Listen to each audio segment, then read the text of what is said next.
IBN 7 हौसला है।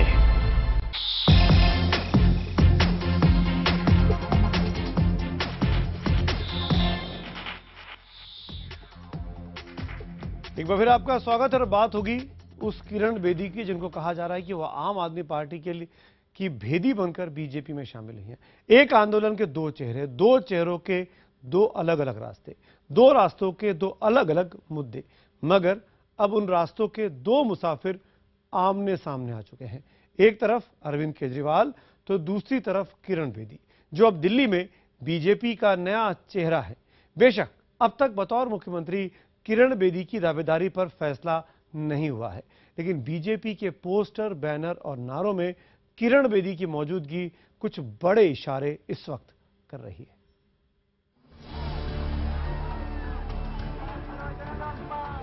जो कहानी कभी बदलाव की इन आवाजों से शुरू हुई थी, वो कहानी अब इस तस्वीर पर आकर थम चुकी है।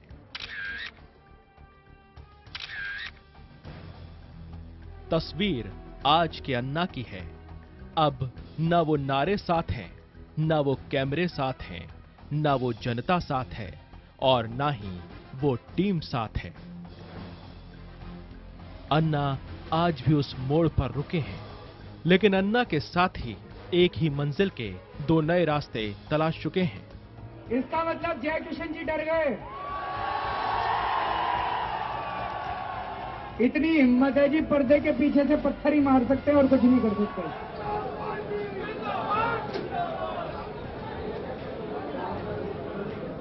एक तरफ केजरीवाल हैं, जो आदर्शवाद के आंदोलन से अवसरवाद की सियासत तक पहुंच गए, तो दूसरी तरफ हैं किरण बेदी, जो अब एक नई सियासत का नया चेहरा बनकर सामने हैं। एक ही राह के वो दो मुसाफिर आज दिल्ली की राजनीति में आमने सामने आ चुके हैं।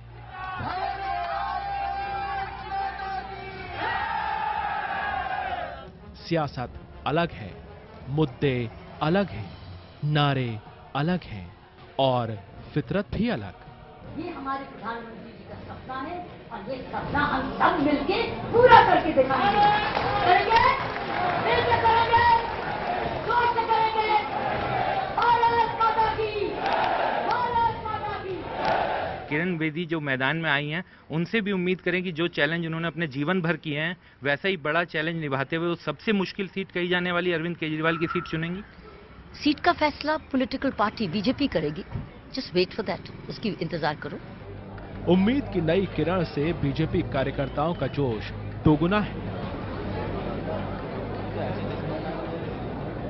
अब तक दिल्ली के मुख्यमंत्री के तौर पर किरण बेदी के नाम का ऐलान नहीं हुआ है, लेकिन 19 जनवरी को बीजेपी संसदीय बोर्ड की बैठक में यह ऐलान भी हो सकता है।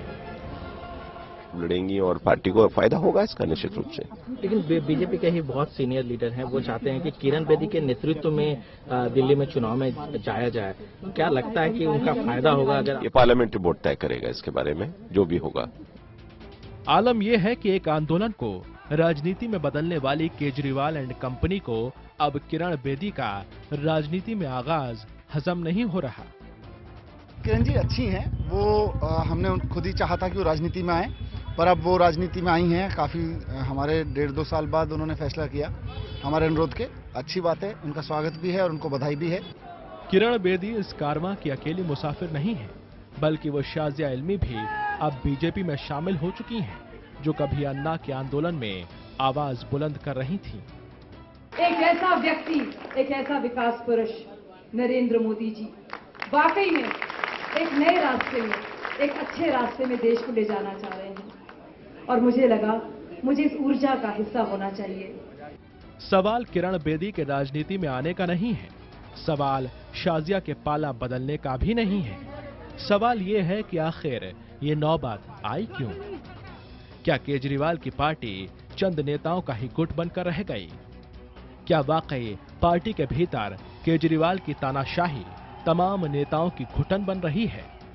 क्या वो नेता अब केजरीवाल से दूर हो रहे हैं, जिन्हें ईमान से समझौता अब मंजूर नहीं?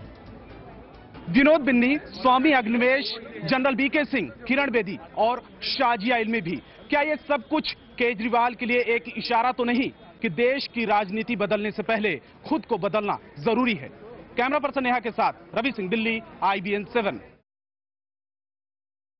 एक जमाना था जब किरण बेदी और अरविंद केजरीवाल अन्ना हजारे के मन से एक साथ बदलाव को आवाज दे रहे हैं, लेकिन उस आंदोलन को बीच राह पर छोड़कर केजरीवाल ने सियासत का दामन थामा और यहीं से किरण बेदी और अरविंद केजरीवाल की सोच का पहला टकराव शुरू हुआ। वक्त बीतता गया, सियासत बदलती गई, मुद्दे बदलते गए और उस टकराव की लकीर लंबी होती गई।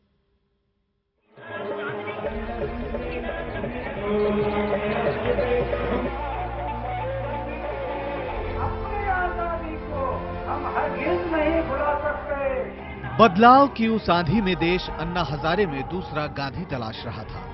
जनता के हुजूम के साथ वो आवाजें हुकूमत को चुनौती दे रही थी।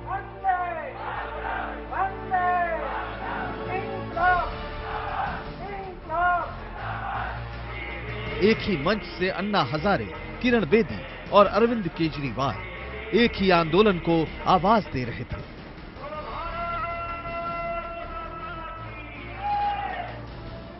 अब तक टीम अन्ना के बीच कोई लकीर नहीं थी।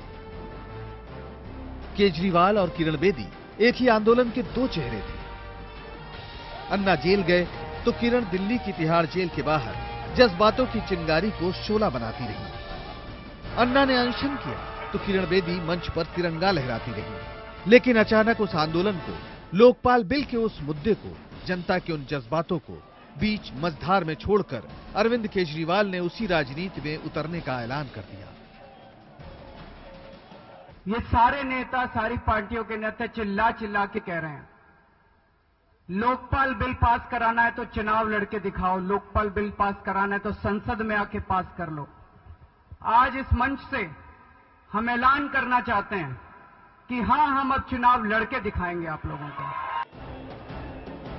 बस यहीं से किरण बेदी और केजरीवाल के रास्ते जुदा हो गए। केजरीवाल सत्ता का हाथ थामने को तैयार थे, लेकिन किरण बेदी को सत्याग्रह का साथ छोड़ना मंजूर नहीं था।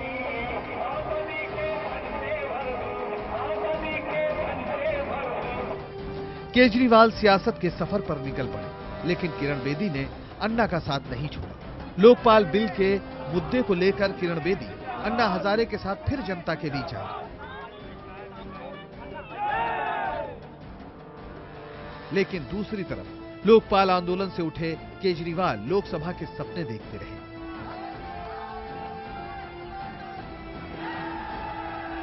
आपका इंटरेस्ट लोकपाल नहीं, लोकायुक्ता नहीं, आपकी रुचि, आपकी दृष्टि पहले दिन से ही आप लोकसभा की बात करते आ रहे हो, क्योंकि जो भी आप करते हैं आपका बिल्कुल कैंपेन मोड है। गवर्नेंस मोड पे शुरू से नहीं है, पहले दिन से आपका सिर्फ कैंपेन मोड है कि मैं कैंपेन कैसे करूं, ऐसी चीज कैसे।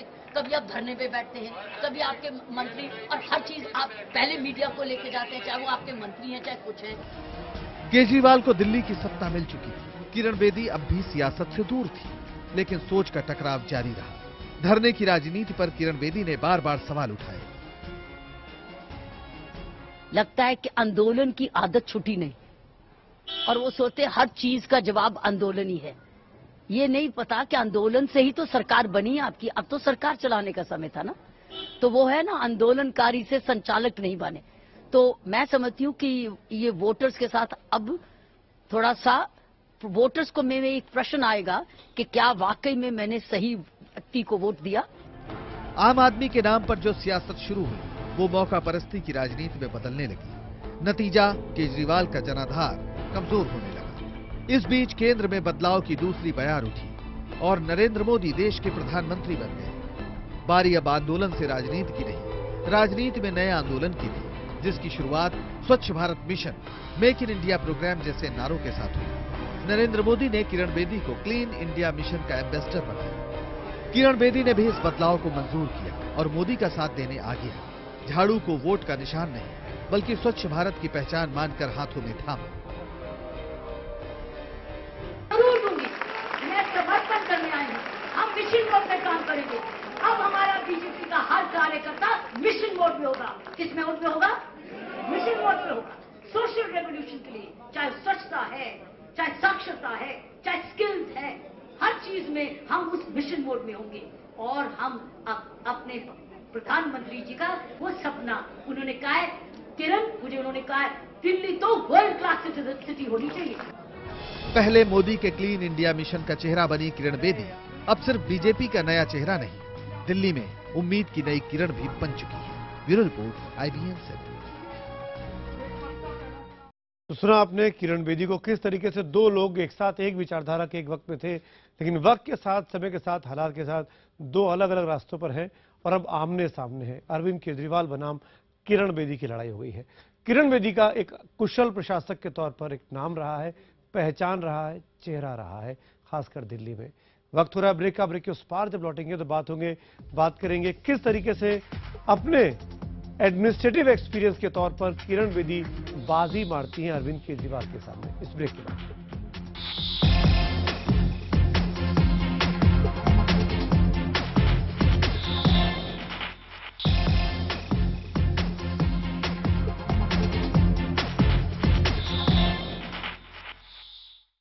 कल ही भारतीय जनता पार्टी में शामिल हुई किरण बेदी आज बीजेपी का चेहरा बन चुकी है।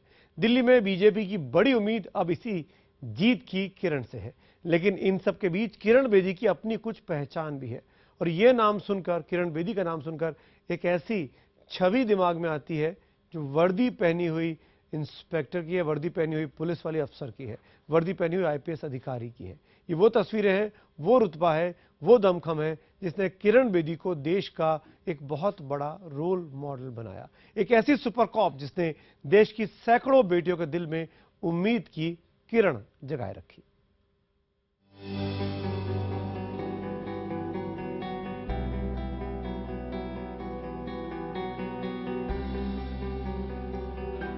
वो वर्दी, वो रौब, वो रुतबा, वो पहचान आज भी देश की करोड़ों बेटियों की मुराद है।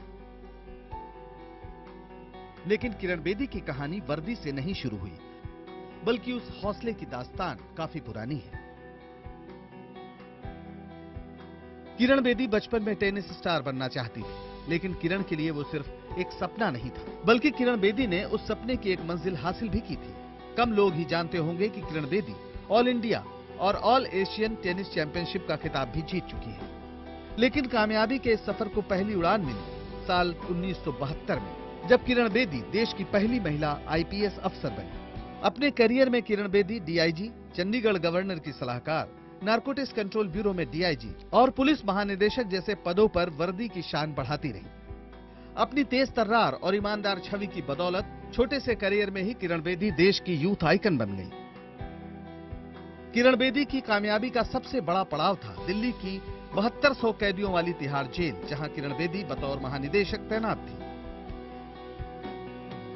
तिहाड़ जेल में किरण बेदी ने एक नया मिशन चलाया। यह मिशन कैदियों को सजा नहीं, बल्कि उन्हें जिंदगी से सही रास्तों पर लाने का था, जिसके तहत जेल में ही कैदियों को योग, ध्यान, शिक्षा, खेल और संस्कारों का पाठ पढ़ाया गया। और चंद महीने में ही किरण बेदी ने तिहाड़ जेल का नक्शा बदल कर रख दिया।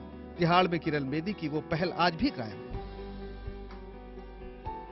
किरण बेदी जब दिल्ली की ट्रैफिक कमिश्नर बनी तो मजबूत इरादे वाली इस अफसर ने ट्रैफिक नियमों के उल्लंघन के लिए देश की तत्कालीन प्रधानमंत्री की गाड़ी को भी नहीं बख्शा।